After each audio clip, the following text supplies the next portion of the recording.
Hello guys, ഇന്ന് എനിക്ക് കോളേജിൽ പ്രാക്ടിക്കൽ എക്സാം ഉണ്ടായിരുന്ന ദിവസമായിരുന്നു, ഇൻറ്റേർണലിൻ്റെ. അങ്ങനെ എക്സാമൊക്കെ കഴിഞ്ഞ് ഹോസ്റ്റലിൽ വന്നപ്പോൾ നോക്കുമ്പോൾ ദാണ്ടടാ ഞങ്ങളുടെ ഹോസ്റ്റലിൽ പെയിൻ്റ് അടിക്കാൻ വന്ന ചേട്ടൻ ഊഞ്ഞാലിൽ ആടി ഇറങ്ങുന്ന കാണുന്നത്. അതൊക്കെ കഴിഞ്ഞ് കുളിയും നനയൊക്കെ കഴിഞ്ഞ് വന്നപ്പോഴത്തേക്കാണ് എല്ലാവരെയും കാർച്ചയും കൂച്ചയും വെള്ളം കേൾക്കുന്നത്. അപ്പോൾ നോക്കുമ്പോൾ ഇന്ന് റിസൾട്ട് വന്നെന്ന് പറയും. അപ്പോൾ ഇന്നലെ വരുമെന്ന് പറഞ്ഞിട്ട് വന്നില്ല. അങ്ങനെ 2 ദിവസം കഴിഞ്ഞുള്ളൂ വരുള്ളൂ എന്നൊക്കെ പ്രതീക്ഷിച്ചിരുന്നതാണ്. അങ്ങനെ പെട്ടെന്ന് റിസൾട്ട് വരുമെന്ന് പറഞ്ഞ് ബഹളം വെക്കുന്ന കേട്ടു.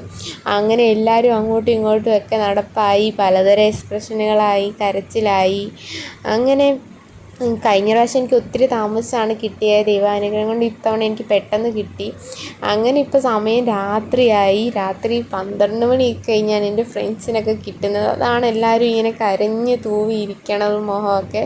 അപ്പം കിട്ടാൻ താമസിച്ചതന്നെയാണ് എല്ലാവർക്കും ഇതുപോലെ മുഖത്തൊക്കെ കരച്ചിലും വീഴ്ചിലൊക്കെ ആയിട്ട്. അങ്ങനെ അവസാനം ഞങ്ങൾ എല്ലാവരും പാസ്സായി. അപ്പോൾ ഇന്നത്തേക്ക് ഇത്രയേ ഉള്ളൂ. ബായ്.